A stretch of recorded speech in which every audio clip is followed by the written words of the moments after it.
What's up everyone, my name's Al from Games Room, and today we're going to be discussing an awesome homebrew on the Sega Saturn. That's right, going to cover some homebrews on the Sega Saturn, and this one is kicking off. Now this game is called Blue Sky, so if you know the game Pilotwings for the Super Nintendo and arcade, then you're probably going to know kind of the sort of style of game we got here. This is part of a games competition, the 27th annual Sega Saturn Games Competition.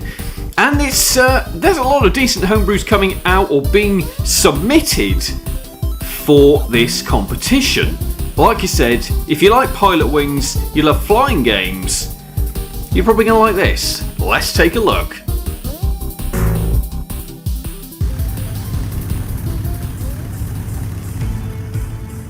So this is it. This is Blue Skies, the Sega Saturn homebrew.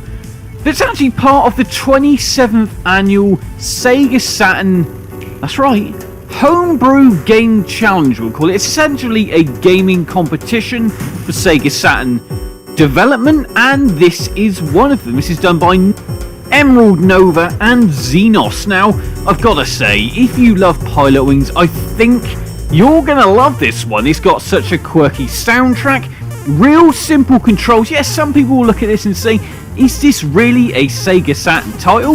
Well, yeah, it's absolutely a Sega Saturn title, and to me, I really love it. This is what Homebrews is all about.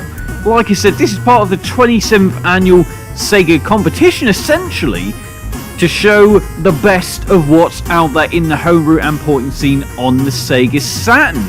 I am absolutely loving this. Now, the one real thing for me is the simplicity of the game. You are essentially just going around collecting the coloured orbs, and you have to keep doing it to kind of get a best score.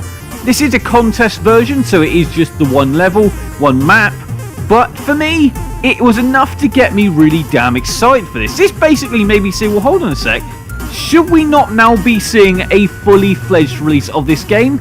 You know, it may happen. Who knows? Now, the controls are nice and simple. It is just D-pad, as well as also being able to change the soundtrack. Your throttle, which you can decrease or increase depending how quickly you want to go, because bear in mind, the quicker you come up to some of these, the quicker or the worse chance you might have of actually getting that coloured orb. Yeah, you can do loop-to-loops. How cool is that? Now, obviously, the right and left trigger also do your they kind of tilt you, if that makes sense. So when you're going around the corner, tilt, as well as using D-pad up and down to get round that real tight corner.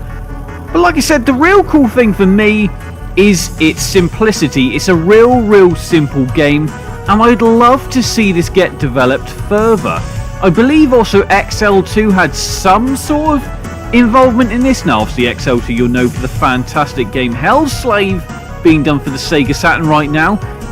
Either that or he was using some of his tools. Either way, the fact that XL2 is somehow linked to this project, even if it is just a tool set essentially, you know, is pretty damn cool. Like I said, don't take it away from Xenos or Emeraldnova. You know, at the end of the day, they're the people who have gone and done this.